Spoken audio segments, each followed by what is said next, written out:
अस्सलामुअलैकुम, आदाब अर्ज़ है। जे डियर स्वीट लिसनर्स, कहिए क्या हाल अहवाल हैं, कैसे हैं आप सब। दुआ है, उम्मीद है आप सब खैरियत से होंगे और अल्हम्दुलिल्लाह मैं भी बिल्कुल खैरियत से हूँ। और जनाब नावल की नेक्स्ट एपिसोड के साथ हाजिर हूँ। नावल का नाम है पलकों से उठाऊँ उसको। मुसन्निफ़ा है रिफ़त सिराज और आज आप सुनेंगे इसकी किस्त नंबर 22। सहन क्योंकि किसी जिम्मेदारी की तरफ संजीदगी से मतवज्जा नहीं था, इसलिए उसने टाइम पासिंग के लिए अपनी सीवी ईमेल कर दी थी और रद्द-ए-अमल चेक करने के लिए मतवक्का तनख्वाह 2 लाख टाइप कर दी थी। उस वक्त इंतहाई हैरत का मुकाम था। वो अपने सेल फ़ोन की तरफ घूर रहा था। इंटरव्यू कॉल आ गई थी और इंटरव्यू भी किसी ऑफिस सेटअप में नहीं, क्लिफ्टन की किसी कोठी में होना था जिसका एड्रेस भी दिया हुआ था। किसी मैडम अर्शिला ने उसका इंटरव्यू करना था। उसने 2 लाख तनख्वाह की तवक्का जाहिर की है। कहीं मैडम ने 20,000 तो नहीं समझ लिया, जो खट से रिप्लाई आ गया। सीधा सीधा मतलब कि अगर वो इंटरव्यू में काम हो जाता है तो 2 लाख सैलरी दी जाए, ज़्यादा से ज़्यादा 10-20 हज़ार कम करने का मुतालबा कर सकते हैं। उस जॉब की सबसे बड़ी कशिश ये थी कि इनडोर काम था, ना तैयार होने की जहमत, ना वक्त की पाबंदी। बस रोज़ाना की बुनियाद पर शेयर्स के उतार चढ़ाव और ऑफशोर कंपनीज़ की ताज़ा तरीन खबरों से आगाह करना था ऑनर को। लंदन में मौजूद लीगल एडवाइज़र से राब्ते में रहना था और रोज़ाना की बुनियाद पर रिपोर्ट जनरेट करना थी। सीधा सीधा मकसद यह था कि मालकान के पास तवातर से आने वाली ईमेल्स पढ़ने का टाइम नहीं था, जो आम तौर पर तो मामूल की कार्रवाई होती है, मगर गैर मामूली हालात में कोई नुकसानदेह खबर भी आ जाती है और सरमायादार बेखबरी में कई साल पीछे जा सकता है। इसलिए रोज़ाना की बुनियाद पर एक बंदा हाई अलर्ट दरकार होता है, जो पहले समीना के शोहर के मुकर्रर करदा एक सीनियर माशी तजर्बाकार यूनुस खान संभालते चले आ रहे थे। ये काम तो वो हर वक्त अंजाम दे सकता था। स्मार्टफोन के साथ किसी ढाबे पर बैठकर कॉल कर सकता था। ट्यूशन्स के साथ ये जॉब उसे 3.5 लाख माहाना की नेटवर्थ तक पहुंचा सकती थी। कुछ अरसे बाद वो अपनी ज़ाती कार का मालिक बन सकता था। उसके हिसाब से तो ये हलवा जॉब थी, जिसको हासिल करने के लिए वो अपनी तवानाई का आखिरी कतरा भी खर्च करने के लिए तैयार था। उसे बैठे बैठे इतराक हुआ कि अगर ये जॉब उसे मिल गई तो इसका मतलब है मरहूम मामू के दुनिया से रुखसत होने के बाद भी उनके एहसानात का सिलसिला जारी है। यानी अगर मामू के घर अखबार ना आते तो शायद उसके फरिश्तों को भी इस ऐड की खबर ना होती। वो तो रात गए जब लाउंज में इधर उधर पड़े अखबार समेट कर रख रहा था तो यूं ही मालूमात की गर्ज से एक अखबार में इश्तिहार देखने लगा। कभी कभी वो नेट पर चेक कर लिया करता था, मगर बाकायदा नहीं। उसने राब्ता नंबर मिलाया तो किसी मारिया नाम की दोशीज़ा ने कॉल रिसीव की और उसे रात 8 बजे मुलाकात का टाइम दिया। यह भी बड़ी अनोखी निराली बात थी, रात 8 बजे इंटरव्यू। उसे गुमान हुआ कि शायद मारिया खुद सुबह शाम में कन्फ्यूज़्ड है, इसलिए उसने कन्फर्म किया कि सुबह के 8 बजे या रात के 8। जवाब मिला, मैंने PM कहा है। इसके साथ ही राब्ता मुनक़ता कर दिया गया था। वासिफ को याद आया कि उसे घर पर बुलाया जा रहा है, किसी ऑफिस में नहीं। मारिया, मेरा ख्याल है मम्मी से इस टॉपिक पर डिस्कस कर लेना चाहिए। ऐसा ना हो कि हम इंटरव्यूज़ कर रहे हों और किसी वक्त मम्मी अचानक ड्राइंग रूम में इंटर हो जाएं। मारिया की मेहनत से जो एतमाद पैदा हुआ था वो फिर कमज़ोर पड़ने लगा था। मैम, समीना मैम के लिए ये बहुत स्ट्रेस मैटर है। खुदा न खास्ता ये उनकी बर्दाश्त से बहुत ज़्यादा हो सकता है। अगर वो फिर बेड पर आ गई, कॉन्शियस ना रहीं, तब भी तो आप ही को संभालना है ना। मारिया बहुत खलूस से अर्शिला को साहिब मशवरे दे रही थी। उफ़, अगर मैं उस दिन आमिर से शादी कर लेती तो ये सारे हेडेक वो खुद देखते। मुझे तो ये बहुत मुश्किल लग रहा है। अर्शिला ने अपनी मखरूती नाजुक उंगलियों से अपनी पेशानी को दबाना शुरू कर दिया। वो दिन ज़्यादा दूर नहीं, इंशाल्लाह आपकी शादी आमिर साहब से ज़रूर होगी। मारिया ने बड़े जज्ब की कैफियत में कहा। बहुत मुश्किल है, मैंने उनको टोटली मायूस कर दिया है। अर्शिला की आंखों में आंसू चमकने लगे। टूटू मैम और आमिर साहब हार मानने वाले नहीं। समीना मैम रोज़ टूटू मैम को फ़ोन करती हैं और रोज़ आमिर साहब की बात करती हैं। अच्छा, अर्शिला के मुंह से अच्छा निकला, जो खासा तवील था। तुमने पहले मुझे ये बात क्यों नहीं बताई? मैं तो समझ रही थी बस अब सब कुछ वाइंड अप हो गया है। अर्शिला ने हैरत और सादगी की मिली जुली कैफियत में कहा। आपके समझने से क्या होता है मैम, आपसे प्यार करने वाले लोग आपको ऐसे ही नहीं छोड़ देंगे। मारिया ने हेयर ब्रश उठाकर अर्शिला के बाल संवारना शुरू कर दिए। क्यूट। अर्शिला को भी मारिया की अपनायत पर प्यार आ गया। वो तुम कह रही थी कि तुम जैन को कन्विंस। सॉरी मैम, अभी आप इस टॉपिक को रहने दें, हम करंट अफेयर को फोकस कर रहे हैं। आज रात 8 बजे वासिफ गुलजार इंटरव्यू के लिए आ रहे हैं। आपने देखा उनकी CV बहुत स्ट्रॉन्ग, स्कूलिंग बहुत अच्छी एकेडमी में हुई है, टॉप ग्रेड्स हैं, डिजिटल मार्केटिंग में भी कोर्सेज किए हुए हैं, MBA के फाइनल पेपर्स दे चुके हैं, यंग और स्मार्ट लुक है। आप इस बंदे का कॉन्फिडेंस लेवल चेक करें, कभी कहीं जॉब नहीं की और सीधे सीधे 2 लाख सैलरी डिमांड कर रहा है। मारिया ने अर्शिला के बाल सुलझाकर समेटे और कैचर में कैद कर दिए। I am proud of you Maria. Arshila ने बहुत कदरदानी से मारिया की तरफ देखा। तुम बहुत इंटेलिजेंट हो, इतनी छोटी सी उम्र में इतना परफेक्ट गेस कर लेती हो। अर्शिला ने सराहा, मगर फ़ौरन संजीदा नज़र आने लगी। मुझ में तो कुछ भी अच्छा करने की सलाहियत नहीं, कोई फ़ैसला ही नहीं कर पाती। ऐसा ना कहें मैम, आप में फ़ैसला करने की ज़बरदस्त पावर है। आप मारिया अहमद को अपने घर लाई हैं ना। आपने खुद से फ़ौरी फ़ैसला किया था और इस घर में मुझे सेटल करने में आपने ज़रा सी भी देर नहीं की थी। मारिया ने फ़ौरन बात काट कर कहा। हाँ तो फिर क्या करती, मम्मी तो कॉन्शियस ही नहीं थी, बहुत क्रिटिकल सिचुएशन थी। मारिया ने तारीफ़ पर खुश होने के बजाय बड़ी सादगी से कहा। यहीं से तो पता चला कि आप फ़ैसला कर सकती हैं। मारिया ने जाते जाते पलट कर जवाब दिया। 1 मिनट मारिया, ये तो बताओ शाम को मैं क्या पहनूं? साड़ी या कोई लॉन्ग फ्रॉक, शर्ट ट्राउज़र में तो मैं नहीं पहनूंगी। अर्शिला की तरबियत तो यह थी कि उसे तैयार होकर खाने की मेज़ पर आना है और अब तो वो बतौर मालकन उम्मीदवार का इंटरव्यू करने जा रही थी। लामुहाला उसका सबसे बड़ा मसला ही लिबास का इंतखाब होता था। मैम, आप शिफॉन की जेट ब्लैक सिंपल साड़ी पहने, उसी में आप पहली बार देखने मिलने वाले का काम तमाम कर सकती हैं। ये कहकर मारिया हल्की सी आवाज़ में हंसती हुई अर्शिला के कमरे से निकल गई। सिली, वो जॉब के लिए इंटरव्यू देने आ रहा है, मुझसे शादी करने के लिए नहीं।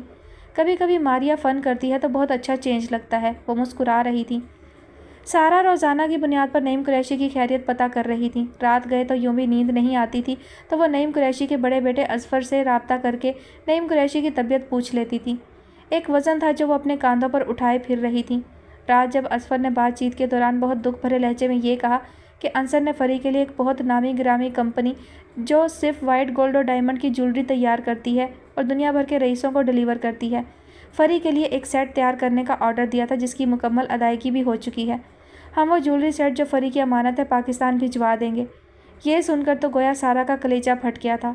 हर चंद उन्होंने कहा भी, चाहने वाला अल्लाह की रज़ा से चला गया, हम तो पहले ही उसकी मोहब्बतों के मकरूज़ हैं, हमारा उसकी किसी चीज़ पर कोई हक़ नहीं बनता। फ़री कौन सा रुखसत होकर उसके पास जा चुकी थी, मगर उसके जवाब में तो असफ़र ने उन्हें हैरान ही कर दिया था। अंसर यहाँ शादीशुदा डिक्लेयर्ड हो चुका था, पेपर्स तकरीबन मुकम्मल हो चुके थे। हम चूँकि यहाँ भारी टैक्स अदा करते हैं, इस गुडविल की वजह से हमें हर तरह से स्पीडी फैसिलिटेट किया जाता है। अंसर की विडो को प्रॉपरली उसके शेयर्स मिलेंगे जिनकी मालियत लाखों डॉलर्स बनती है। इसके लिए फ़री को कुछ टाइम के लिए अमेरिका में स्टे करना होगा। बाकी पापा की तबीयत संभलेगी तो वो डिटेल्स आपसे शेयर कर लेंगे। वैसे तो पापा कह रहे थे जो कुछ भी अंसर का है वो सब फ़री के हवाले कर देंगे। उसमें से ना पापा कुछ लेंगे और ना मैं। यहाँ हमारे लिए सब कुछ अच्छा है। मैं तो अंसर की रिस्ट वॉचेस तक फ़री के हैंड ओवर कर दूँगा। पाकिस्तानी करेंसी में तकरीबन 50 करोड़ फ़री को मिलेगा। फ़री मेरे भाई की चाहत है, उसका ड्रीम है, हम उसे ये सब देकर खुश हैं। असफ़र ने उसके बाद भी कुछ बातें की मगर सारा को कुछ समझ नहीं आई सिवाय ये कि उनकी आधी शादीशुदा बेटी का मरहूम शोहर उसे 50 करोड़ बख्श कर चला गया है। रात गुजर गई थी, दिन गुजरता जा रहा था मगर एक लम्हे के लिए भी उन पर नींद की कैफियत तारी नहीं हुई। फ़री, ए मेरे जिगर के टुकड़े, तुमने कुछ भी नहीं किया सिवाय ख्वाहिशात पालने के। तुम्हारे ख्वाबों से खून बरस रहा है बेटा। सारा की आंखें खुश्क थीं मगर दिल रेज़ा रेज़ा और जिगर पाश पाश था। ऐ मेरे अजीम रब, इन आँखों को क्या क्या नज़ारे दिखाता है। सुर्ख बजरी के कारपेट पर मुलाजिम की रहनुमाई में ड्राइंग रूम की तरफ बढ़ते हुए वासिफ उस पुरशिकवा इमारत पर नज़र दौड़ा रहा था जिसकी बैरूनी दीवारें सुर्ख पत्थरों से ढकी हुई थीं और मध्यम रोशनियों में माहौल की पुरअसरारियत में इजाफा था। दरो दीवार में इतनी मजबूती और पुख्तगी थी कि मकीनों के मिजाज मिलने से पहले समझ आ रहे थे। मुलाजिम उसे लेकर एक पुरशिकवा ड्राइंग रूम में दाखिल हुआ। नशिस्त के लिहाज से उसके 4 हिस्से थे। एक हिस्से में 4 अफराद के बैठने की गुंजाइश थी, दूसरे हिस्से में 10 अफराद बैठ सकते थे जबकि तीसरे हिस्से में 22 अफराद नशिस्त फरमा सकते थे। चौथा हिस्सा कॉफ़ी टेबल के लिए मखसूस था। टेबल के गिर्द मुनफरिद वज़ा की हल्के वज़न की 4 कुर्सियाँ लगी हुई थीं। रोशनी का इंतज़ाम बहुत फ़नकाराना था। किसी रोशनी का रुख बराह रास्त आँखों की तरफ नहीं था। इसके बावजूद एक एक शय रोशन और वाज़ेह थी। बहुत नुमाइशी किस्म के लोग लगते हैं, अपना घर दिखाने के लिए यहाँ इंटरव्यू के लिए बुलाया है। इतने बड़े सरमायादारों का ऑफिस तो लाजिम होता है। वासिफ ने मादे के सामने बिखरती खुद एतमादी को यकजा करने की कोशिश की। मुलाजिम उसे तशरीफ़ रखने का कहकर दूसरे दरवाजे से बाहर चला गया। वासिफ ने ड्राइंग रूम की छत से लेकर फर्श तक का मुआयना चंद सेकंड में कर लिया था। उस पर तो अब मुलाकात के लिए उजरत सवार थी। इस आलीशान इमारत में बसने वाले मकीनों को देखने की ख्वाहिश थी कि हमारी ही तरह के 2 हाथ पैरों वाले इंसान जब कंक्रीट के ज़रिए मादी कुव्वत का मुजाहरा करते हैं तो उनकी कैफियत क्या होती है, वो उस नापायदार ज़िंदगी को किस अंदाज से देखते और सोचते हैं। अचानक एक मशहूर कुन खुशबू ड्राइंग रूम के माहौल में सराहियत कर गई थी। मुलाजिम जाते हुए दरवाज़ा ठीक से बंद करके नहीं गया था। आने वाली खुशबू इतनी जानदार थी कि आधा इंच खुले दरवाजे से दीवानावार दाखिल हुई थी। इस खुशबू में एक तरह से कोई जादू था। वासिफ अपनी जगह दम बखुद बैठा था। दरवाज़ा खुला और आंखों ने होशरुबा नज़ारा देखा। तीखे नगोश गुलाबी रंग सरों का गहरे बदन की हसीन खातून एक सादा सी कम उम्र लड़की के साथ अंदर दाखिल हुई थी। ब्लैक शिफॉन की प्लेन साड़ी, फुल आस्तीन ब्लाउज, गले में डायमंड का लॉकेट जिसकी शुआएं आंखों को खैरा कर रही थी। वासिफ अपनी जगह से खड़ा हो गया। वो हमेशा से यही समझता आ रहा था कि उसका एतमाद उसकी ताकत है, मगर अर्शला जैसी खातून के जिन्होंने सारी ज़िंदगी अच्छा पहनने ओढ़ने के अलावा कोई काम ही ना किया हो, अपने हुस्न जमाल की देखभाल के लिए उनके पास वक्त ही वक्त था। उन्हें किचन देखना था, ना लॉन्ड्री, ना बजट बनाना, ना मेन्यू। ऐसी औरत 40 साल की भी हो तो 25-30 की नज़र आती है। इस वक्त अर्शला की उम्र एक कम 40 बरस होगी, मगर वह मासूम चेहरे के साथ एक दो शीज़ा ही महसूस हो रही थी, जबकि उनके साथ आने वाली लड़की, जिसने ट्राउज़र शर्ट के साथ सर पर स्कार्फ भी बांधा हुआ था, बहुत सादा नज़र आ रही थी। हत्ता के होंठों पर लिपस्टिक का शाइबा तक न था। अस्सलाम वालेकुम मैम। वासिफ अपने बिखरे एतमाद के ज़रात सरहद से समेटने लगा और ख़ुद को समझा रहा था, हाई अलर्ट, ये गोल्डन चांस मिस ना होने पाए, वरना ज़िंदगी भर पलट पलट कर पीछे देखते रहोगे। सलाम का जवाब मुस्कुराहट और गर्दन के इशारे से अता हुआ। Have a seat please. Arshila ने इशारे से उसे तशरीफ़ रखने के लिए कहा। दूर कहीं किसी कलीसा में घंटियाँ बजी थीं, या किसी काफ़िले ने सुबह दम पड़ाव तर्क करके नया सफ़र शुरू किया था। सवारियों के गले में पड़ी घंटियों ने एक दिलरुबा सांस छेड़ा था। आवाज़ जर्स तो यूँ भी समातों का अजीम रोमान है, कुछ ऐसे ही तासुरात देती आवाज़ थी। आवाज़ बुलंद थी न धीमी, लहजा नरम, पुरशौक और पुरअसरार सा था। वासिफ जल्दी से बैठ गया और हाथ में पकड़ी फ़ाइल अर्शिला के सामने कर दी। थोड़ा सा रुकिए, ये भी देख लेते हैं। अर्शिला ने हाथ के इशारे से रोका। आप सॉफ्ट ड्रिंक लेना पसंद करेंगे, चाय, कॉफ़ी? वासिफ को दिल संभालने के लिए सीने में दिल तलाश करने की ज़रूरत पेश आ रही थी। वो तो किसी देवमालाई जहान में पहुंचा हुआ था। वो तो भला हो मैम के साथ आने वाली दोशीज़ा का, जो उसे अपने जैसी महसूस हो रही थी और एतमाद ज़ाया होने से बचा रही थी। इस वक्त तो मेरे लिए कॉफ़ी बहुत मुनासिब है, वासिफ ने बड़े एतमाद से जवाब दिया। इस वक्त? अर्शिला ने मासूमाना हैरत से वासिफ की तरफ देखा। What do you mean? Simple, मैं आपको फ़र्स्ट टाइम फेस कर रहा हूँ। एक कैंडिडेट इतनी ग्रेट लुक के साथ सामने आने वाले बॉस को देखकर चंद सेकंड के लिए अपना कॉन्फिडेंस लूज़ कर जाता है। वासिफ ने दर हकीकत खुद को संभाल लिया था और बहुत एतमाद और बेफिक्री से जवाब दिया था, और जुमले में जानबूझकर वाली के बजाय वाले का सीगा इस्तेमाल किया था कि मुकाबिल बैठी हसीन और जमील खातून किसी हुस्न ज़न में मुब्तला ना हो जाएं। ग्रेट। अर्शिला ने खुश होकर पहले मारिया की तरफ फिर वासिफ की तरफ देखा। आपको तो मुझे थैंक यू बोलना चाहिए। मैंने आपको एडमायर किया है। मैम, ये खुशामद नहीं है, क्योंकि मुझे खुशामद करने की ज़रूरत ही नहीं। ये मेरी एकेडमिक हिस्ट्री आपके सामने है। वासिफ ने फ़ाइल की तरफ इशारा किया। सेकंड ये कि अगर आप मुझे रिजेक्ट भी कर देंगी तो मुझे कोई फ़र्क नहीं पड़ने वाला। यहाँ आने से पहले भी तो ज़िंदगी गुजर रही थी, मगर मुझे पूरा यकीन है कि मैं वही हूँ जो इस जॉब के लिए बेहतरीन हो सकता है। आप कुछ ज़्यादा ही ओवर कॉन्फिडेंट हो रहे, साइकोलॉजिकली मुझे प्रेशराइज़ करने की तकनीक इस्तेमाल कर रहे। कोई कैंडिडेट कभी इस तरह की बात नहीं करता। अर्शिला ने सटपटाकर वासिफ को दरमियान में टोक दिया। वह सचमुच हैरान ही रह गई थी। लेट्स सी मैम, आप मुझे अपॉइंट करती हैं तो इसका मतलब है मैं नहीं, मेरा काम मेरा नाम है। जब इंसान डिलीवर करता है तो उसका नाम भी अच्छा सा होता है, दूसरी सूरत में एब्यूज़ड होता है। मारिया ने अब चौंक कर वासिफ का सर से पाँव तक जायज़ा लिया था। ब्लैक जीन्स और branded sky blue T shirt में एक मर्दाना वजाहत का भरपूर तासुर देता हुआ नौजवान। आपकी तरह की एकेडमिक हिस्ट्री इस शहर में बहुत से लोगों के पास होगी, बल्कि बहुत से आपसे ज़्यादा अच्छा परफॉर्म कर चुके होंगे। फिर हम वेट करने की बजाय आप ही को क्यों सिलेक्ट करें? मारिया ने बड़ी मशाकी से एक मुश्किल सवाल वासिफ से किया था, जो उसकी दानिश में मुश्किल सवाल था। मैं अपनी मैक्सिमम एनर्जी बहुत शानदार फ्यूचर के लिए इस्तेमाल करना चाहता हूँ। ये एक ग्रेट अपॉर्चुनिटी है, मैं इसको हासिल करने के लिए जल्दी में हूँ। आप मुझे 1 महीना बगैर सैलरी के चेक करें। ये वो जॉब है जो मेरी बेसिक लाइन है। मुझे इसी लाइन में ही अपना मैक्सिमम टारगेट अचीव करना है। अदरवाइज़ आपकी मर्ज़ी, मुझे फिर कोई नई अपॉर्चुनिटी मिल जाएगी। आखिरी अल्फाज वासिफ ने बहुत हल्के फुल्के अंदाज में अदा किए थे। हाथों की जुम्बिश भी बहुत दिलफरेब थी। मारिया चंद सानिया के लिए ये अल्फाज सुनकर दम बखूद हुई थी, और अपनी इस कमज़ोरी पर गालिब पाने के लिए उसने फौरी कॉफ़ी मंगवाने का रास्ता चुना। एक्सक्यूज़ मी, मैं कॉफ़ी का बोल कर आती हूँ। वो फ़ौरन ही उठकर बाहर चली गई थी, या उसने वासिफ को मज़ीद छानने के लिए मोहलत ली थी। अर्शिला मासूम बच्चे की तरह टुकर टुकर वासिफ को देख रही थी। यही वो एतमाद था जो वो हमेशा से खुद में देखना चाहती थी, मगर वो तो गहरा अंधेरा देखकर मम्मी को आवाज़ देने की खूगर थी। अगर हम आपको मायूस कर दें, रिजेक्ट कर दें? अर्शिला ने यह सवाल संजीदगी से नहीं, किसी गुदगुदी से मगलूब होकर किया था। कुछ भी नहीं होगा, मैं फिर भी अल्लाह का शुक्र अदा करूँगा कि आज का कुछ वक्त अच्छे माहौल में अच्छे लोगों से बातचीत में गुजरा, और ये कि मुझे मज़ीद लर्निंग की ज़रूरत है। वासिफ की मुस्कुराहट दबी हुई मगर क़यामत खैज़ थी। अरे आप इतने छोटे होकर इतने मैच्योर क्यों हैं? I am so surprised. अर्शिला ने अपना दायां हाथ अपने गाल के नीचे रखकर इतनी बर्जस्तगी और सादगी से कहा था कि वासिफ को हैरत का शदीद झटका लगा था। वो तो भला हुआ कि मारिया उल्टे कदमों वापस आ चुकी थी। शम्सा अब बस हो रही है, मैं उससे आंख मिलाकर बात नहीं कर पा रही। उसकी सूरत देखते ही चीख चीख कर रोने को जी चाहता है। ये कहकर सारा बच्चों की तरह बिलक बिलक कर रोने लगी। मरियम जो बहन के पहलू में बैठी थी, उसने हाथ बढ़ाकर सारा को अपने बाजुओं में समेट लिया। उसकी अपनी आंखें डबडबा रही थीं। आपा, मुश्किल बहुत बड़ी है, मगर इससे गुजरे बगैर आगे नहीं बढ़ सकते। आपकी हिम्मत नहीं हो रही तो मैं और शम्सा बाजी फेस कर लेते हैं। आप खुद सोचें, उसे कितने दिन बेखबर रखा जा सकता है। वो पापा के बगैर सांस नहीं लेती थी, मान करती थी। अब चुप है ना।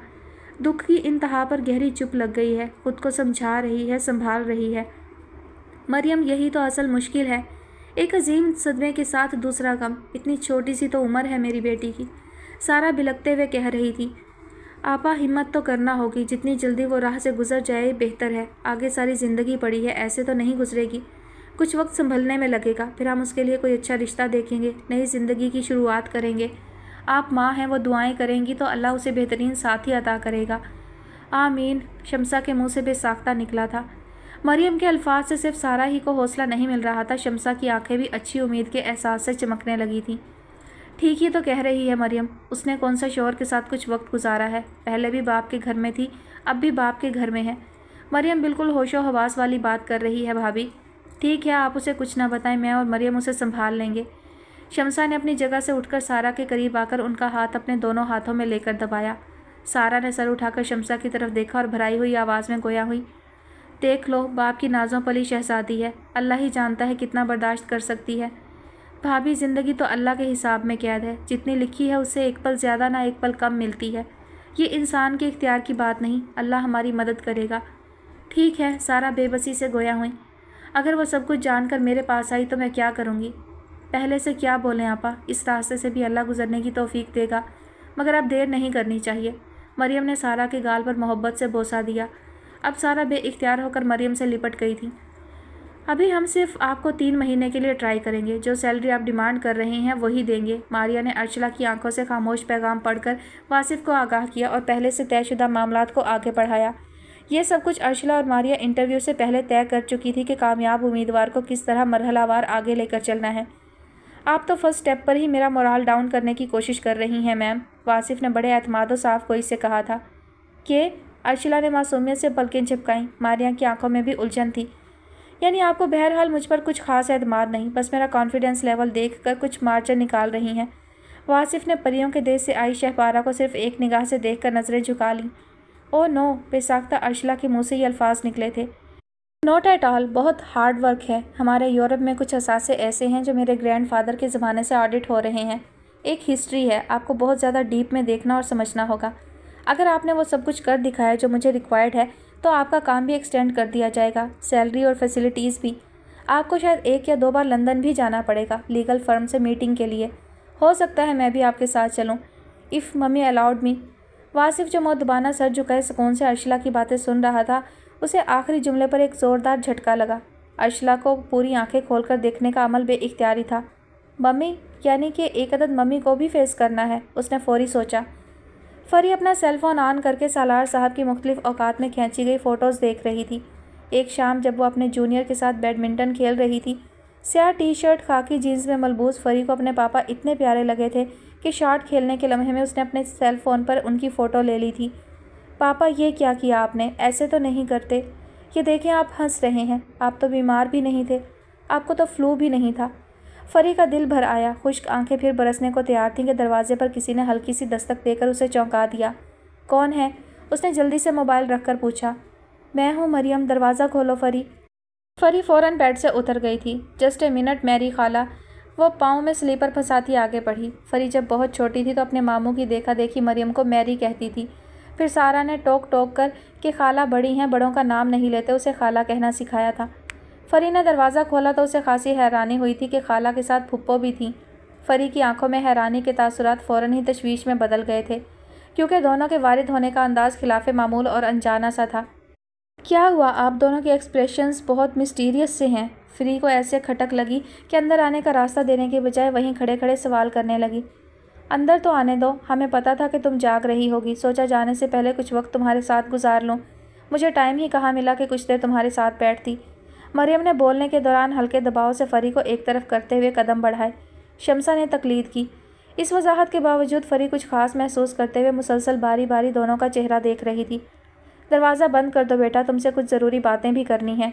शम्सा ने गहरी संजीदगी के साथ ताकीद की और बेड के किनारे पर टिक गई। फरी ने गुमसुम अंदाज में दरवाज़ा तो बंद कर दिया, मगर उसकी नज़रें दोनों के चेहरों का तवाफ़ कर रही थीं। उसी लम्हे उसकी नज़र मरियम के हाथों पर पड़ी। मरियम के हाथ में सालार साहब का सेल फ़ोन था। मेरी खाला, ये तो शायद पापा का फ़ोन है, क्या मामा ने आपको दे दिया है? सालार साहब अपना महंगा फ़ोन बहुत एहतियात से संभालते थे। लेदर के बाकायदा फ़ाइल कवर में रखते थे जिसमें सेल फ़ोन दोनों तरफ से कवर हो जाता था। बाकी आज तक फरी ने इस तरह का कवर किसी और के पास नहीं देखा था। मरियम का सेल फ़ोन तो उसके बच्चे खिलौना जानकर उठाए फिरते थे और वापस लेने पर एक उधम मचाते थे, इसलिए फरी ने बाप का फ़ोन एक नज़र में पहचान लिया था। अरे नहीं, आपा ने मुझे नहीं दिया और ना ही वो कभी किसी को दे सकती हैं। ये तो मैं इस वक्त तुम्हारे लिए लाई हूँ। मरियम को अपनी बात कहने के लिए जो अल्फाज समझ आए बोल दिए। शम्सा नज़रें झुकाए बैठी थी। मेरे लिए?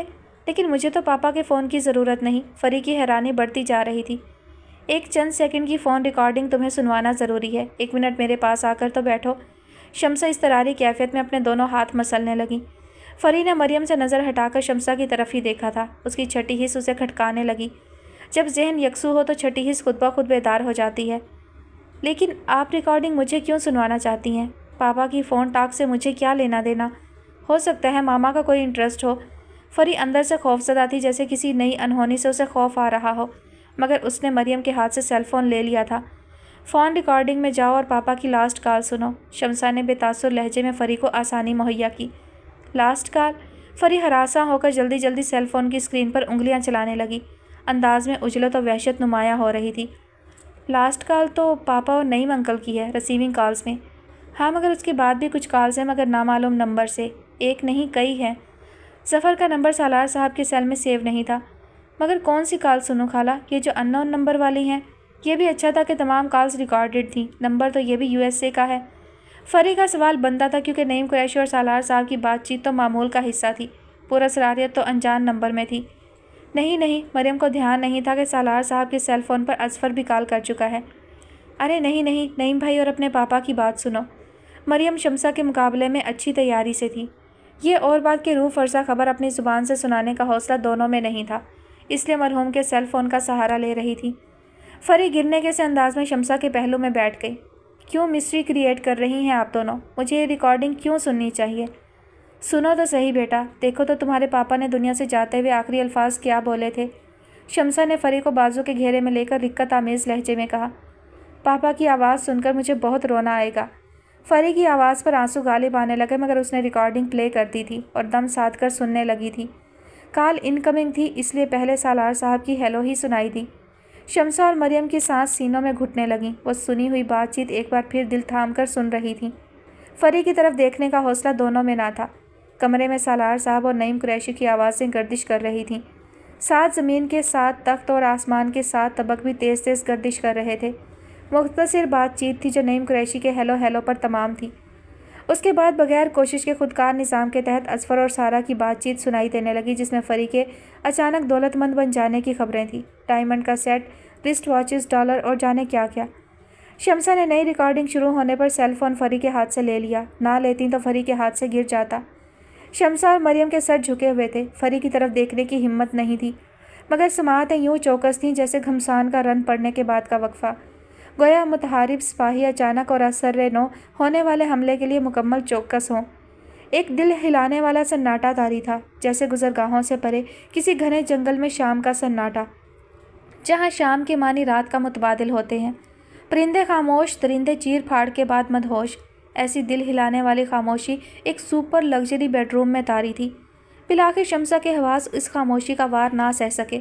उन्होंने हिम्मत करके सर उठाया। फरी बुत की तरह साकत आला क्वालिटी की पॉलिश से चमकते दरवाजे की तरफ देख रही थी, जिसकी चमक में बरकी रोशनी गले मिल रही थी। हादसे हो गुजरते हैं, फिर हादसे की याद होती है और अनजान राहों पर ज़िंदगी का नया सफ़र। ये बहुत बड़ा इम्तिहान या आजमाइश है फरी, मगर जब तक की ज़िंदगी है हमें ख़ुद को और अपने से वाबस्ता लोगों को संभालना है। मरियम की सहमी हुई अफसुर्दा आवाज़ ने खामोशी का पर्दा चाक कर दिया था। इसी का नाम ज़िंदगी है बेटा। मरने वाले के साथ कौन मरता है, सब अपनी बारी पर ही मरते हैं। शमसा ने भी अब ताज़ियती कलमात अदा किए। फरी की हालत में कोई तगय्युर वाक़ ना हुआ तो शमसा ने उसे बाजुओं में भर लिया। वो बमुश्किल अपने आंसू जब्त कर पा रही थी। फरी जान निछावर करने वाली माँ है ना, तुम्हें माँ का भी ख्याल करना है। मरियम उठकर फरी के सामने आ खड़ी हुई। चाहने वाले के रुखसत होने की खबर के साथ खजाने का मुंह खुलने की भी खबर थी, मगर दौलत और सरोत की खबरें तो धूल मिट्टी की तरह उसके पैरों तले आ रही थी। जाने वाला ज़ारास की जर्द टी शर्ट पहने उसके सामने खड़ा मुस्कुरा रहा था। उसके सच्चे मोतियों जैसे खूबसूरत दांत चमक रहे थे। खुद भी सादा था, मुस्कुराहट भी दिल नवाज और बेसाख्ता थी। फरी ने सर उठाकर फटी फटी आंखों से मरियम की तरफ देखा। क्यों छुपा रहे थे आप लोग मुझसे? इस डर से कि कहीं मैं मर ना जाऊं। उसने अब चेहरा शमसा की तरफ मोड़ा। शमसा को आंसुओं पर काबू पाना अजाब लग रहा था। जिस बात का शोरीदा सर समंदर था जिसमें पड़ने वाले भंवर अजाब इलाही का इस्तिआरा बनकर बड़े बड़े जहाज़ों को खाशाक की तरह बखेर देते हैं। जी चाहता था फरी को सीने से लगाकर चीख चीख कर मातम करें, मगर जज्बात के तलातुम बिला खैज से सख्त मुकाबला दरपेश था। छुपा नहीं रहे थे बेटा, जो खबर खुद से तुम तक नहीं पहुंची उसे रोका हुआ था। सालार भाई के सदमे से तुमने ढाल पड़ी थी। खबर फ़ौरन पहुंचाने से कौन सा वो वापस पलट आता। मरियम ने सफाई पेश की। फरी ने झुका सर उठाकर फिर बेतासुर निगाह मरियम पर की। जाहिर है वो तो पलट कर नहीं आएंगे, मुझे ही उनके पास जाना होगा। फरी किसी रोबोट की तरह गोया हुई। शमसा ने फ़ौरन उसके मुंह पर हाथ रख दिया। ऐसे नहीं बोलते बेटा, ऐसे बोलने से क्या इंसान मर जाता है? क्या पापा ने किसी की डेथ पर ऐसा बोला था, या अंसर ने? मरियम ने फरी का हाथ थामना चाहा जो उसने फ़ौरन खींच लिया। कोई मुझे गले लगाकर ना रोए, सब अकेले अकेले रोएं, और अगर मुझे रोना पड़े तो कोई मुझे रोने से ना रोके, कोई मेरे करीब ना आए। पापा कहते थे इसे खुश रहने दो, मत टोका करो, मगर मामा को तो क्रेज़ था कि उनकी बेटी आइडियल हो। सब मामा की वाह वाह करें कि कितनी अच्छी ट्रेनिंग की है। ये कहकर फरी एक झटके से उठी और मरियम और शमसा की तरफ घूरने लगी। दोनों को फरी की हालत से खौफ आने लगा। बेटा, रोने से दिल हल्का हो जाता है, रोना आए तो रो लेना चाहिए। कितना रोऊं? ख़त्म हो गए मेरे आंसू। मुझे पता होता अंसर और पापा एक साथ चले जाएंगे तो अंसर के लिए कुछ आंसू बचा लेती। आंसू ख़त्म हो गए हैं तो कैसे रोऊं? फूफो बताएं कैसे रोऊं? फरी ने फर्श पर बैठकर शमसा के घुटनों पर हाथ रख दिए। शमसा ने उसे गले से लगाना चाहा तो वो पीछा हो गई। No no, don't touch me. जिसको रोना है अकेला रोए, ग्रुप बनाकर रोने की ज़रूरत नहीं। No one touch me. ये कहते ही फरी ने पागलों की तरह इधर उधर देखा, फिर ज़ोर से सारा को आवाज़ दी। आवाज़ क्या दी, हलक फाड़ कर चिल्लाई, मामा मामा। सारा तो बाहर कान लगाए बैठी थी। फरी की ऊंची आवाज़ सुनकर दहल कर अपनी जगह से खड़ी हो गई थी। ज़ुबान पर इस्तग़फ़ार जारी हो गया। लड़ती टांगों से कमरे में दाखिल हुई तो फरी किसी आसेब ज़दा की तरह पलके झपकाए बगैर उनकी तरफ घूरने लगी। सारा बेइख्तियारी कैफियत में आगे बढ़ी और फरी को बाजू से खींचकर गले से लगा लिया, मगर उन्हें फरी का वजूद किसी बेजान लकड़ी के तख्ते की तरह महसूस हुआ। वो यूँ सीधी खड़ी थी गोया सदियों से जमा हुआ कोई एहराम मिस्र। फरी, क्या हुआ बेटे? तुम मुझे आवाज़ दे रही थी। बोलो मेरी जान, मामा तुम्हारे पास हैं, बोलो बेटा। सारा की बेकरारी सिवा थी, एक टुक फरी की तरफ देख रही थी। फरी कद में उनसे 2 इंच ऊंची थी, इसलिए चेहरा उठाकर देख रही थी, क्योंकि दरमियान में कोई फासला न था। बोलो बेटा, मैं सुन रही हूँ, उन्होंने दोनों हाथों से फरी के रुखसारों को छूकर कहा। मामा, ये न्यूज़ सुनाने के लिए आपने फुप्पो और मेरी खाला को यूज़ किया, आप में हिम्मत नहीं थी ना? फरी सारा की तरफ देखने के बजाय दीवार को घूर रही थी। जी बेटा, जी मेरी जान, ऐसी खबर सुनाते हुए कोई माँ अपनी बेखबर बेटी की तरफ नहीं देख सकती। सारा फूट फूट कर रोने लगी। मामा, मैं और आप पापा के बगैर जी सकते हैं तो अंसर के बगैर भी जी सकते हैं। मामा, अंसर एकदम से इतना सीरियस बीमार हुआ कि दुनिया ही से चला गया। इम्पॉसिबल। उन लोगों ने हमें चीट किया, वो किसी डिसऑर्डर के साथ हमें मिला था। फरी के मुंह से ये अल्फाज क्या निकले कि दरो दीवार लड़सने लगे। सारा, शमसा, मरियम की सोच इस तरफ नहीं जा सकती थी कि गम की आखिरी हद से फरी सही सालम पलट आई। इश्क की ज़िद बदगुमानी की आखिरी इंतहा है। जब इश्क की तवानाई मनफी तवानाई में तब्दील होती है तो इश्क की तरह ही नाकाबिले शिकस्त होती है। अरे नहीं बेटा, तुम्हारे अंकल के भतीजे के साथ 2 साल पहले क्या हुआ था, जाने वालों के बारे में इस तरह। मरियम का जुमला अधूरा रह गया। फरी ने हाथ बुलंद करके मरियम को रोक दिया। स्टॉप मेरी खाला, रिमेंबर, तनवीर भाई की डेथ मुझे याद है। मामा गई थी, पापा को बता रही थी कि उनकी मदर की हालत बहुत ख़राब है, मगर तनवीर भाई ने किसी को चीट नहीं किया, हेल्थ इश्यूज़ के साथ इंगेजमेंट या निकाह नहीं किया, सिंगल थे, सिंगल ही चले गए। फरी की आंखें खुश्क थीं, यूँ लग रहा था कि क्लास में मोटिवेशनल लेक्चर दे रही हो, साथ साथ हाजरीन के तासुरात भी चेक कर रही हो। बदगुमानी से बड़ी कोई बीमारी नहीं बेटा, शम्सा फरी की तरफ बढ़ी। हंसता खेलता था ना, जो सब खाते थे वही खाता था, परहेजी खाना तो नहीं खाता था, वो समझाने लगी। फरी ने वहशत भरी आंखों से तीनों की तरफ देखा और आगे बढ़कर झपट कर सालार साहब का आईफोन उठाया। ओ भाई, क्या हो गया है आप लोगों को? क्या सुना है? मुझे सुनाने से पहले खुद तो ठीक से सुन लेते। फरी वहशत भरे अंदाज में रिकॉर्डिंग सर्च करने लगी और रिकॉर्डिंग की तारीख देखकर प्ले कर दिया और तीनों की तरफ घूरने लगी। तीनों दम साधे नए सिरे से नईम कुरैशी और सालार साहब की बातचीत सुनने लगी। फरी किसी सख्त मिजाज हेड मिस्ट्रेस की तरह तीनों को बारी बारी देख रही थी। मायो क्लिनिक में कैंसर का इलाज होता है। नईम कुरैशी के आखिरी अल्फाज के साथ ही माहौल में खामोशी छा गई। सुन लिया आप लोगों ने? 8 साल पहले वो सफरिंग कर चुका था, तो फिर हमें क्यों नहीं बताया उन लोगों ने? क्यों छुपाया हमसे? इसलिए बेटा कि वो सर्वाइव कर चुका था। इंसान जब किसी बड़ी तकलीफ़ से गुजर जाता है तो माजी की तकलीफ़ को याद भी नहीं करना चाहता। मरियम ने फरी को समझाने की कोशिश की। और बेटा, वो जितने दिन पाकिस्तान में रहता था पोलो भी खेलता था, संडे को गोल्फ भी खेलता था। बीमार कमज़ोर इंसान ये थका देने वाले खेल नहीं खेल सकता। नहीं, जब इंसान बीमार होता है तो उसकी हिस्ट्री फाइल होती है और हिस्ट्री रिमूव नहीं होती। क्यों साइड ले रही हैं उस चीटर की? फरी आहिस्ता बोलते बोलते आखिर में हलक फाड़ कर चिल्लाई। इसलिए बेटा कि अब वो दुनिया में नहीं है। जाने वालों के बारे में अच्छे अल्फाज मुँह से निकालते हैं। शम्सा ने सादगी से उसे समझाया, जो उल्टा पड़ गया। फरी 2 कदम पीछे हट गई। बस कर दें आप लोग, मुझे अकेला छोड़ दें। अपने अपने बेड पर लेटकर अच्छा अच्छा सोचें, जन्नत अलाट कराएं। उन लोगों ने सिर्फ मुझे चीट नहीं किया बल्कि मेरे पापा की जान भी ली है। उन लोगों की वजह से आज मैं यतीम हूँ। मेरी बात सुनो बेटा। सारा आगे बढ़ी। नो स्टेप फॉरवर्ड, मेरे पास ना आए, वो बोली। Leave me alone. ना मैं मातम कर रही हूँ ना रो रही हूँ। फरी ने दोनों हाथ फैलाकर सारा को आगे बढ़ने से रोका। सारा ने बेबसी से मरियम की तरफ देखा। ओके, हम चले जाते हैं, मगर इसके बाद क्या करोगी? मरियम ने बहुत धीमी आवाज़ में बात की। आप फिक्र ना करें, खुदकुशी नहीं करूँगी। आप लोग रिलैक्स करें। इंसान कैंसर से अचानक भी तो मर जाता है, तो फिर खुदकुशी करने की क्या ज़रूरत है, वो भी चीट करने वालों की खातिर। साफ ज़ाहिर हो रहा था कि फरी जहन की इस हालत में पहुंच चुकी है जहां इंसान बच्चे की तरह ऐन फितरत पर होता है। गम ना पछतावा, खौफ ना उम्मीद, ना मंसूबा, ना तो बैर, ना चालाकी, ना फरासत, ना ख्वाहिश, ना ख्वाब। बस हाजिर मौजूद पल में कैद एक सांस लेता हुआ वजूद। क़यामत नाम ही हाजिर मौजूद पल का है, जहाँ ना माजी की जंजीरें होती हैं, ना मुस्तकबिल की तफल तसल्लियाँ। और वह अपने हिस्से की पहली क़यामत के पल में यूँ रुक गई थी कि बस उस जगह से परवाज़ होगी। मकान से लामका का लापता ही फासला एक ही जस्त की मार था। शम्सा ने मरियम को आंख से इशारा किया कि सारा को बाहर ले जाएं, फिर मोहतात अंदाज में फरी की तरफ देखा। मेरी तरफ क्या देख रही हैं पुप्पो? क्यों इतना डर रहे हैं आप लोग? जब मैं अपने पापा के बगैर ज़िंदा हूँ तो इसका मतलब है ज़िंदा हूँ। आप लोग रेस्ट करें। और हाँ, बोलते बोलते रुक कर उसने सारा की तरफ देखा। ये पापा का सेलफ़ोन अब मेरे पास ही रहेगा। वजह मत पूछें, बस कह रही हूँ ना, ये सेलफ़ोन मेरे पास है। No one will touch it, it's my property. जवाब में तीनों खामोश थीं, यूँ जैसे कोई बच्चा नया नया बोलना शुरू करे तो सब उसकी बात तवज्जो से सुनने और समझने की कोशिश करते हैं। सारा गहरी सांस लेकर सबसे पहले कमरे से बाहर निकल गई थी। फरी ने अपनी जगह से 1 इंच बराबर जुम्बिश नहीं की थी। बारबी डॉल्स जैसी अमेरिकन लड़कियों को इग्नोर करके मेरे पीछे क्यों पड़ा था? कोई मसला था ना? वो बड़बड़ाई जो शम्सा और मरियम ने निकलते हुए सुना। मेरी खाला, वो मर गया है, मगर मैं चीटर के लिए नहीं रोऊंगी। मैं नहीं रोऊंगी, मैं नहीं रोऊंगी।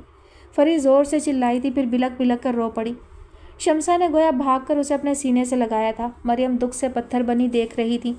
फरी का बिलकना यूँ था कि गोया पुश्ता टूटते ही गांव डूब गए। Mrs Flora Robinson Yunus uncle की असिस्टेंट थी, मगर अब उन्होंने भी रिज़ाइन कर दिया है। वो अपने होम टाउन जाकर ग्रैंड डॉटर्स के साथ रिलैक्स करना चाहती हैं, लेकिन वो अवेलेबल होंगी और हर तरह से आपको हेल्प आउट करेंगी। अर्शला बहुत एतमाद से वासिफ की तरफ देखकर मुखातिब थी। एन उसी वक्त मारिया के सेल पर रिंग शुरू हो गई थी। मारिया ने गोद से सेल फ़ोन उठाकर देखा और घबराकर उठ खड़ी हुई। मैम, समीना मैम की कॉल है। अर्शला के हाथ पांव फूलने लगे। वासिफ गहरी निगाह से दोनों के तासुरात का जायज़ा ले रहा था। मारिया इतनी सरत से मंजर से गायब हुई जैसे धुआं बनकर उड़ गई हो। So sorry. अर्शला ने खुद को मुनज़्ज़म करने के लिए ज़बरदस्ती मुस्कुराना शुरू कर दिया, हालांकि आंखों से खौफ और तशवीश की लहरें निकल रही थीं। एक्चुअली मेरी मम्मी के साथ सीरियस हेल्थ इश्यूज़ चल रहे हैं। अगर उनकी तबीयत ठीक होती तो वही इंटरव्यू करती। मैंने तो कभी होम सर्वेंट की हायरिंग नहीं की, सब कुछ मम्मी देखती हैं। ये मारिया जो अभी आपको मेरे साथ नज़र आ रही थी, ये मम्मी की नर्स है, मगर ऑल इन वन है। हमारे घर की सब प्रॉब्लम्स यही फेस करती है। बहुत लॉयल और हार्ड वर्कर है। एनी हाउ, मैं आपको बता रही थी कि मिसेस फ्लोरा रॉबिन्सन आपके साथ कांटेक्ट में होंगी, सारा डाटा आपको प्रोवाइड करेंगी। आपकी जब भी लीगल फर्म से मीटिंग होगी वो आपको फुल सपोर्ट देंगी। मेरी उनसे लास्ट नाइट बहुत डिटेल्ड बात हो चुकी है। अर्शला किसी रिकॉर्डिंग का हिस्सा महसूस हो रही थी। जल्दी जल्दी बोल रही थी, किसी वक्त चोरी चोरी दरवाजे की तरफ भी देख लेती थी। वासिफ की हैरानी ख़त्म होती तो जहन अपना फितरी काम शुरू करता। वो तो अर्शला को बस हैरत से देखता रह गया था। नो प्रॉब्लम मैम, अभी सारी बात समझ नहीं आई मगर समझ आ जाएगी, क्योंकि मुझे इस जॉब की शदीद ज़रूरत है। आप यूके जाने की बात कर रही हैं, मैं आपके कहने से हफ्तावार भी जाने को तैयार हूँ। मारिया से ज़्यादा हार्ड वर्कर हूँ, जबकि मैं यूएस में प्रिंट होने वाली 5 kg की बुक्स पढ़ सकता हूँ और उनकी बात समझ सकता हूँ, तो वो कुछ कर सकता हूँ जो आप इस वक्त मुझसे चाह रही हैं। ये जॉब चैलेंज है, इसी से मुझे अपनी औकात यानी कि अपनी वर्थ का अंदाज़ा होगा। वासिफ की बात सुनकर अर्शला शशदर रह गई थी। वो तो गोया गन पॉइंट पर जॉब मांग रहा था। चंद सानिया पलकें चिपकाए बगैर वासिफ की तरफ देखती रहीं। एक नफीस नौजवान जो अच्छा सा शावर लेने के बाद दमक रहा था, जिसकी ड्रेसिंग भी पुरकशिश थी, अंदाज़े नशिस्त भी पुरएतमाद था। स्याह बालों से ढके हुए बाजू जिनसे गंदमी शीशे जैसी जिल्द झांक रही थी, तुरशे हुए नाखून वाली उंगलियां, मजबूत हथेलियां, अपने हामिसर नौजवानों की तरह का अजीबोगरीब हेयर स्टाइल नहीं था। साफ़ सुथरी रिवायती हेयर कटिंग थी, अलबत्ता बालाई लब पर तुरशी हुई मूँछों का दबाव था। चंद सानिया के लिए वासिफ अर्शला की नज़रों से कंफ्यूज हुआ मगर फ़ौरन ही संभल गया। थैंक गॉड मम्मी ने आपको इंटरव्यू नहीं किया, वो तो उसी वक्त आपको ओवर कॉन्फिडेंट कहकर रिजेक्ट कर देती। अर्शला ने मासूम बच्ची की तरह अपनी पेशानी पर हाथ मारते हुए बरजस्ता कहा। अगर इंसान की लक काम कर रही हो तो मम्मी से बच जाता है। वासिफ के अंदाज में इतनी बरजस्तगी थी कि अर्शला अपनी हंसी ना रोक सकी। सो फनी, लेट्स सी हम कौन सा आपको एडवांस पे कर रहे हैं। अगर आप जस्टिफाइड ना कर सके तो हम थोड़ी सी सफरिंग करेंगे, फिर अल्लाह हमारी मदद करेगा और कोई ना कोई बंदोबस्त हो जाएगा। वासिफ ने फिर चौंक कर अर्शला की तरफ देखा था, मगर फ़ौरन नज़रें झुका ली थीं। ठीक है मिस्टर वासिफ गुलजार, इस वक्त तो मुझे आपका कॉन्फिडेंस कन्विंस कर रहा है, इसके बाद तो सिर्फ आपका काम देखा जाएगा। अगर आप खुद को प्रूव करने में कामयाब हो गए तो हमारा असासा बन जाएंगे। हम डॉलर्स पाउंड्स में प्रॉफिट गेन करते हैं। आपको नेट इनकम से 10 लाख महीना भी दे सकते हैं, और ये डिपेंड करता है कि आप हमारे असासों को ग्रो करने में क्या रोल प्ले करते हैं। और हमारी एनुअल ग्रोथ कंप्रोमाइज नहीं होती और हम ईजी फील करते हैं। 10 लाख महीना? वो अर्शला की तरफ बेयकीनी से देख रहा था, इसलिए कि 10 लाख के ख्वाब दिखाने वाली कुछ देर पहले मम्मी से डर गई थी। 10 लाख का मतलब मैम आप 1 मिलियन की बात कर गई, शायद बाय मिस्टेक। 10 लाख यार कोई मजाक है, वो यकीन ही नहीं कर सकता था। माय गॉड, आप इतनी सी बात नहीं समझ रहे। हम यूनस अंकल को भी पाउंड्स में सैलरी पे करते थे ना, वो तो शायद 10 लाख से ज़्यादा ही में पड़ रहे थे। साल में 1 महीने की छुट्टी लेकर वो स्विट्ज़रलैंड जाते थे, सब कुछ हम पे करते थे। उनकी वजह से हमारे एसेट्स डबल हुए थे। वो डिज़र्व करते थे, हम उन पर कोई एहसान नहीं करते थे, और 20,000 पाउंड्स खर्च करने से हमें कोई फ़र्क भी नहीं पड़ता था। वासिफ के सामने ड्राइंग रूम दायरे की सूरत में गोल गोल गर्दिश करने लगा। शमसा से 1,000 का नोट मांगने पर अक्सर सुनने को मिलता था कि इतनी जल्दी पॉकेट मनी ख़त्म कर दी, पता है मैं 1000 रुपये में कितने काम कर लेती हूँ। या अल्लाह, ये खातून पाकिस्तान में रहती हैं जहाँ लोग महंगाई की वजह से खुदकुशी तक कर लेते हैं। अच्छे भले माकूल जोड़ों के दरमियान तलाक़ें हो जाती हैं। बमुश्किल उसने खुद को संभाला। आपने अपने तमाम असेट्स बाहर रखे हुए हैं। इस वक्त बोलते हुए उसके हलक में गुठली फंस रही थी। यहाँ सब यही करते हैं और हमने जानबूझकर ये नहीं किया। हमारे ग्रैंडफादर पाकिस्तान बनने से पहले ही बाहर ट्रेड करते थे, इसलिए शुरू से ही हमारा सेटअप बाहर है। अर्शला ने आम से अंदाज में जवाब दिया। तो फिर आप लोग यहाँ क्यों रहते हैं? वासिफ के मुंह से बेसाख्ता बिला इरादा निकल गया था। मम्मी की ईगो की वजह से। जवाब में फिर नया बम फटा था। वासिफ ने अपना चकराता हुआ सर बमुश्किल संभाला। ईगो की वजह से पाकिस्तान में कौन रहेगा? ईगो की वजह से तो लोग बाहर रहते हैं, क्वालिटी ऑफ लाइफ इंजॉय करते हैं। वासिफ ने अपनी फितरी जहानत के मस्ताक जवाब दिया था। ओफो, आप समझें, मम्मी यहाँ अपने सर्कल में सबसे ज़्यादा रिच हैं। उन्हें आइडियलाइज्ड किया जाता है, उनकी नकल करने की कोशिश की जाती है। हालांकि वो खुद कहती हैं कि लोगों की जेलसी की वजह से उनको नज़र लगती है, इसीलिए वो जल्दी जल्दी बीमार हो जाती हैं। अर्शला सर झुकाए सादगी से बोलती चली जा रही थी, यूँ गोया किसी राजदार के सामने दिल खोल कर रख दिया हो। वासिफ के 14 तबक अच्छे खासे रोशन हो चुके थे। आपको नज़र नहीं लगती? वासिफ को कुछ कहने की आसानी अर्शला की तरफ से मिल रही थी। ये जुमला उसने नियत करके नहीं बोला, बस सरजद हो गया। लगती है ना, जिन लड़कियों को नज़र लगती है उनकी शादी ख़राब हो जाती है। मेरी भी हो गई थी। इंसानी फितरत या केमिस्ट्री मादी कुव्वतों से परे रहती है। वासिफ को यूँ महसूस हुआ कि एक गांव में नीम के पेड़ की छांव में लेटी मेहनतकश औरत और डॉलर्स, पौंड्स, यूरो के हिसाब किताब करने वाली औरत में सिर्फ तर्ज ज़िंदगी का फ़र्क है। ख्यालात का मंबा तो शायद एक ही है। उसी वक्त मारिया आ गई थी। आते ही उसने दरसदीदा निगाहों से बारी बारी अर्शला और वासिफ की तरफ देखा था, जबकि अर्शला बहुत पुरतजस्सुस नज़रों से मारिया के तासुरात जांचने की कोशिश कर रही थी और जैसे भूल गई थी कि वासिफ भी उनके दरमियान मौजूद है, जबकि वासिफ अपनी मुकम्मल हिस्सियात के साथ उन दोनों की तरफ मतवज्जा था। कुछ ऐसा महसूस हुआ था कि जिसे वो अल्फाज का जामा पहनाने से कासिर था। थैंक गॉड तुम आ गई। भाई मुझे तो वाइंड अप करना नहीं आ रहा था, आगे का अब तुम ही संभालोगी, अर्शला बोली। ऑनेस्टली मुझे तो अब समझ ही नहीं आ रही थी कि मैं इनसे क्या क्या बातें करूं।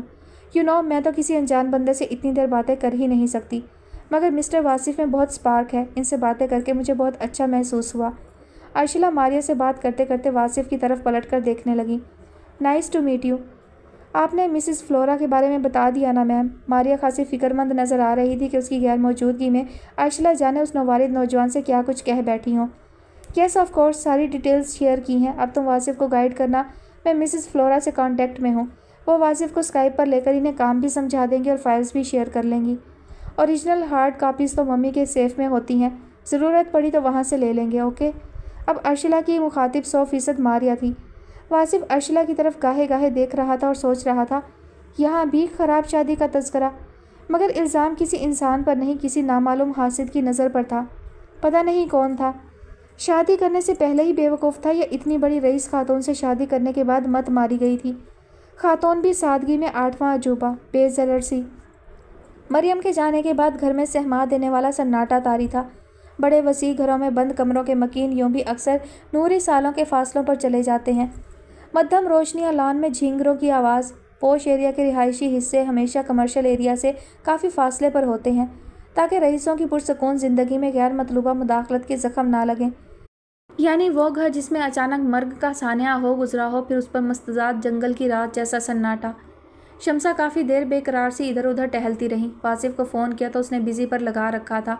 उन्होंने मैसेज कर दिया कि मिलकर घर जाना। अब पल पल गिन रही थी, साथ साथ फरी और सारा की ख्वाबगाहों के बंद दरवाज़ों को भी देखती जाती थी। फरी को मरियम ने ट्रैंकुलाइज़र देकर सुला दिया था। वो उसके सोने के बाद ही अपने घर गई थी। मरियम जिस तकनीक से फरी को हैंडल कर लेती थी, वो सलाहियत शायद सारा और शम्सा के पास नहीं थी। फरी मरियम के लिए खिलौना बनकर आई थी। फरी 8 साल की हुई तो मरियम की शादी हुई थी। फिर वह फ़ौरन ही शौहर के साथ मिडल ईस्ट चली गई थी, लिहाजा खुद ब खुद खाला भांजी में गैर महसूस फासले दर आए थे। लेकिन आज भी मौजूद लोगों में मरियम ही मौसर थी। क्या बात है शम्सा, क्यों जाग रही हो? नींद नहीं आ रही?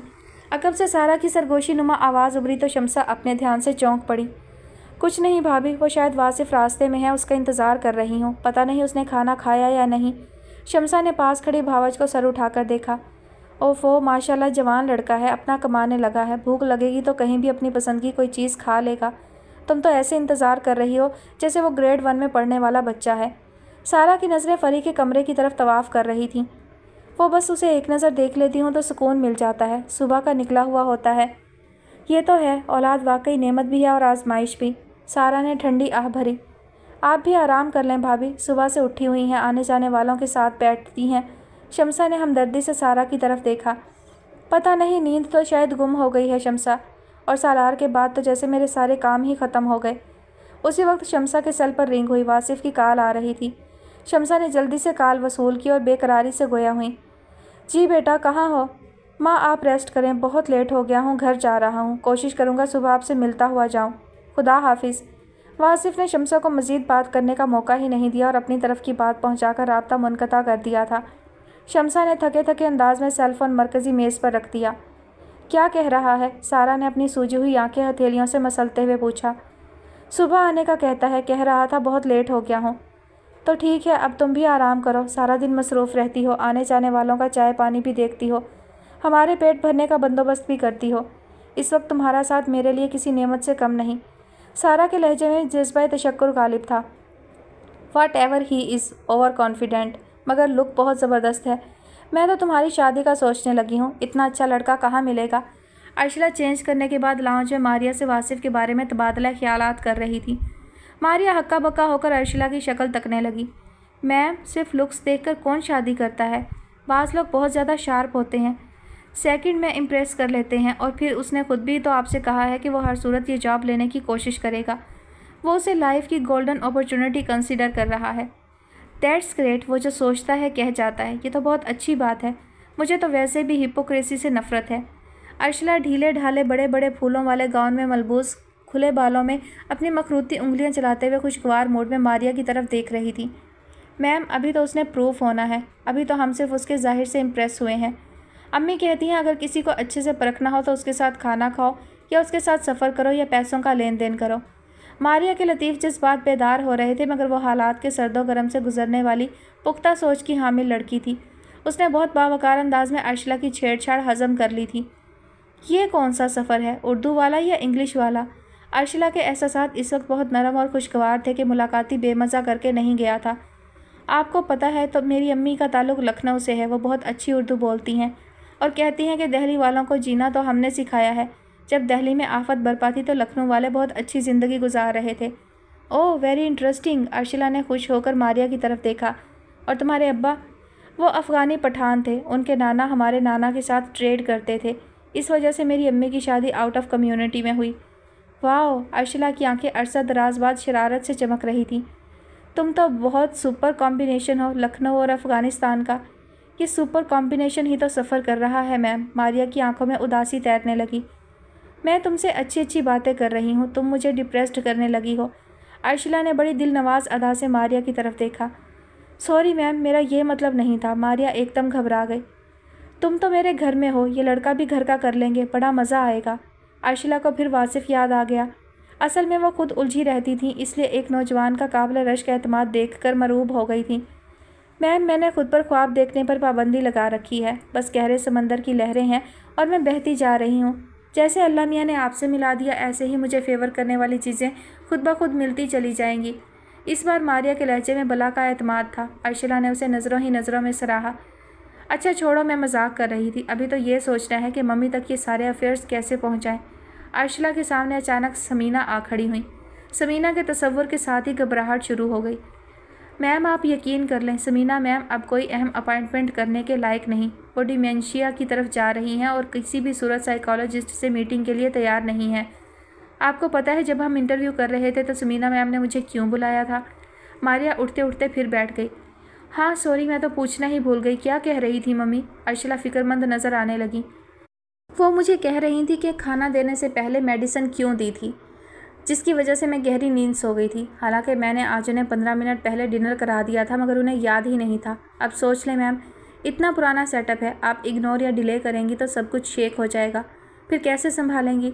अभी तो मिसेस फ्लोरा भी आपको टाइम दे रही हैं। उनकी एज भी ठीक ठाक है, उनका मूड बदल गया तो आपका काम बढ़ जाएगा। मारिया हकीकत सामने ला रही थी, क्योंकि वो एहसानमंद भी थी और ज़िम्मेदार भी, और जैन के मामलात की आगाही के बाद तो वो गोया अर्शिला की गार्ड बनी हुई थी। ना करो मारिया, मैं वैसे भी डरपोक हूँ। अर्शिला परेशान होने लगी। काश मेरा बेटा, जिसको मैंने बेहतरीन अकेडमीज़ में पढ़ाया, वही इस काबिल होता कि ये सारा सेटअप संभाल लेता। अब ये जो वासिफ आया है, ये भी तो यंग बॉय है, फुल ऑफ स्पिरिट। मारिया ने कदरे चेहरा मोड़ लिया था। मैम प्लीज़ पॉसिबिलिटीज़ में रहें। काइंडली डोंट प्ले विद इन विशेज़। सैन घर में नहीं है और आपको भी नहीं मालूम कि वो कहाँ है। समीना मैम चलती फिरती नज़र आ रही थी तो वो भी ज़्यादा वक्त घर में नज़र आता था। अब देखें क्या टाइम हो रहा है, आप उसको समझाएं मैम। मारिया को मुनासिब मौका मिल गया था, उसने फ़ौरन लाइन पकड़ ली। क्या समझाऊं मारिया? अर्शिला ने बेबसी से देखा। यही कि कभी तो आपको अपनी माँ समझे। मारिया बेतासुर चेहरे के साथ पुरखलूस मशवरा दे रही थी। अच्छा तो तुम मुझे बताओ, मुझे उसको किस तरह ट्रीट करना चाहिए, जबकि तुम देख रही हो वो मुसलसल तकलीफ़ में है। अर्शिला अब सब कुछ भुलाकर अपनी मरकज़ी मुश्किल की तरफ मतवज्जा होने लगी। गोया बच्चा चंद घंटे नए खिलौने से खेला और फिर वापस अपनी फितरत पर आकर कोई नया मुतालबा करने माँ से चिपक गया। आप उनकी एक्टिविटीज़ पर नज़र रखें, लेट आवर्स में बाहर निकलने पर पाबंदी लगाएं, रेगुलर बेस पर उनका फ़ोन चेक करें, उनकी कंपनी पर नज़र डालें। मैं कोई अनोखी बातें नहीं कर रही हूँ मैम, मॉम्स को ये करना चाहिए। ओके। अर्शिला जो मारिया की तरफ टिकटिकी बांध कर देख रही थी, गहरी सोच में उतरने लगी। अच्छा मुझे उसका फ़ोन क्यों चेक करना चाहिए? वो तो फ़िलहाल किसी से वॉइस मैसेज के थ्रू भी बात नहीं कर पा रहा। चलो फिर भी, अर्शिला ने खुद कलामी की। सॉरी मैम, अम्मी मेरा वेट कर रही हैं। मारिया ने जानबूझकर अपना सेलफ़ोन देखना शुरू कर दिया, क्योंकि एक निशिस्त में अर्शिला को अर्श से फ़र्श पर लाने की हिम्मत नहीं कर सकती थी। थैंक्स मारिया, आज तुमने मुझे बहुत टाइम दिया, लेकिन जो तुमने कहा है मैं उस पर ज़रूर गौर करूँगी। Good night sweetheart. Arshila ने खड़े होकर मारिया को साथ लगाकर शब्बो खैर का बोसा अनायत फरमाया था। जी तो डियर लिसनर्स, आज के एपिसोड का इख्तिताम होता है यहीं पर। ड्यूरेशन थोड़ा सा कम रखा है मैंने, क्योंकि आज मैं बहुत लेट रिकॉर्डिंग कर रही हूँ, तो मुझे टाइम जो है वो नहीं मिल सका था। तो मेरा इरादा भी यही था कि कम ड्यूरेशन ही रखूँगी। और जनाब, मैं कुछ अंदाज़े लगाना चाह रही हूँ, कुछ चीज़ों का मुझे अंदाज़ा हो रहा है कहानी से। देखते हैं अंदाज़े दुरुस्त हैं या गलत हैं। तो जनाब, पहला आइडिया तो मेरा ये है कि अलवी साहब का ही शायद अर्शला से कोई ताल्लुक़ रहा है, वही शायद उसके हस्बैंड रहे हों। दूसरा गेस मेरा ये है कि मारिया और ज़ैन और जो वहाँ पर एक और शर्मीली नाम है गालिबन ख्वाजा सरा जो बनी हुई है, वो ख्वाजा सरा है नहीं, लड़की है, लेकिन उसे शायद ख्वाजा सरा बनाया गया है, उसे रखा गया है। तो ये मुझे ऐसे लगता है कि जैसे ये सब बहन भाई हों। ऐसी ही कहानी कुछ मारिया की है कि उसको भी अडॉप्ट किया गया है। ज़ैन की भी ऐसी ही कहानी है कि उसको जो है वो एधी झूले में डाला गया और उसे वहाँ से अडॉप्ट किया गया। और जो उनके पास ख्वाजा सरा है, शर्मीली नाम है जो उसका, शर्मीली या चंबेली में से एक है। तो जो जिसने पिछली एपिसोड में बात की थी कि मुझे जाने दिया जाए, मैं कहीं नौकरी करके जो है कमा लूँ, और मेरी तो ऐसी कोई मजबूरी नहीं है। आपकी तो मजबूरी है कि आप ख्वाजा सरा हैं, मेरी तो कोई मजबूरी नहीं है। तो मुझे ऐसा लगा कि उसको जो है ज़बरदस्ती ख्वाजा सरा का गेटअप दिया गया है, वो ख्वाजा सरा है नहीं। तो मुझे ऐसा लगता है कि ये सब बहन भाई हैं या एक ही फैमिली से, या कोई ना कोई कनेक्शन ऐसा मुझे महसूस हो रहा है। चलिए देखते हैं आगे नेक्स्ट एपिसोड में क्या होता है। आखिर सारे राज आहिस्ता आहिस्ता खुल ही जाएंगे। ओके, अपना बहुत सारा ख्याल रखिएगा, मुझे अपनी दुआ में याद रखिएगा। अल्लाह हाफिज़।